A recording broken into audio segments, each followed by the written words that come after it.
This is the 14-inch base model M1 Pro MacBook Pro from 2021, and it's the best laptop you can buy in 2026, period. I don't say that lightly because I've owned newer Apple Silicon Macs, the M2 and M4 Air.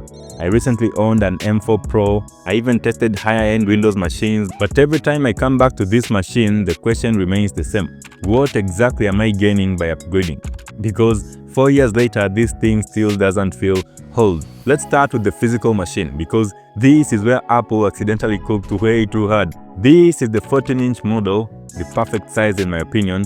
I started off with the 16-inch and portability was a pain, so I switched to this instead. This is the exact same chassis as the latest M5 or M4 Pro models, the exact same fingerprint-resistant aluminum body with the exact same design and feel, the exact same 120Hz ProMotion XDR panel, which is still by far one of, if not the best laptop displays in the market. I hope Apple gives us that tandem OLED display like on iPad Pros in the next generation of Macs for that deep, juicy contrast and that insane color accuracy.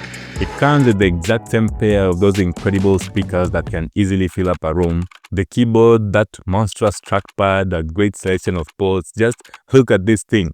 It's 4 years old, like who does that? Pop open the lid and instantly you have the unlock window. The moment your finger touches the Touch ID button, you're instantly logged in, no lags or delays.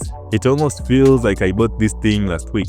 Apple really outdid themselves here compared to older Intel Mac models. The only real hardware difference with newer Mac models today is a jump to Bluetooth 5.3 from 5.0, Wi-Fi 6 to Wi-Fi 6E, and Thunderbolt 4 to Thunderbolt 5. Stuff a normal person will literally never notice. Then there's the battery life, and this is where the Mac still embraces even newer Windows machines for not only how long it lasts, but it still performs to its peak even on battery. The software part is where most people expect the M1 Pro to fall apart. Well, it doesn't. This thing runs the latest macOS 26. It supports the exact same apps and security updates like the newest Macs. And because it's a Mac, you can install whatever you want without any App Store limitations, unlike the iPad as I went over in this video. When it comes to daily performance and use cases, first off, apps open and close instantly. Multitasking is effortless. I've had hundreds of tabs open and not once has it slowed down or had any stutters, so it basically crashes all manners of productivity tasks like content consumption, working with files, Zoom calls, emailing, multitasking, you name it. But what about professional grade software? For stuff like photo and video editing, music production, software development, 3D animation, or even running visual machines, well, I can assure you it doesn't stutter, freeze, or even choke. The workflow is still super smooth, just like the day these beasts came out. The only difference between the M1 Pro and the latest M4 Pro or the M5 models is in the render time. The newer models render slightly faster by a few seconds to a few minutes, which to me doesn't matter as long as the workflow is buttery smooth. I've never once hit this laptop ceiling, not once in 4 years. If anything, my only complaint is that this laptop feels way too powerful for what I actually need.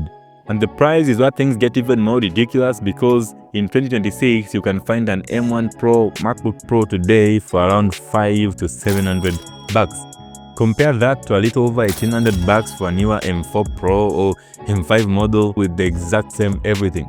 You're literally paying over $1,000 for a different chip name. And that's it. By the way, if you like the wallpaper in this video, you can grab the pack with the links in the description.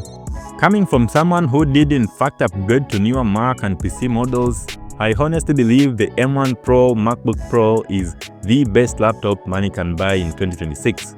If you want one of the best displays in the market, the best chassis Apple has ever made, an incredible set of speakers, keyboard and trackpad, silent performance, an insane battery life, full software support and basically zero compromises, then this is it. Apple hasn't replaced it, they've only renamed it.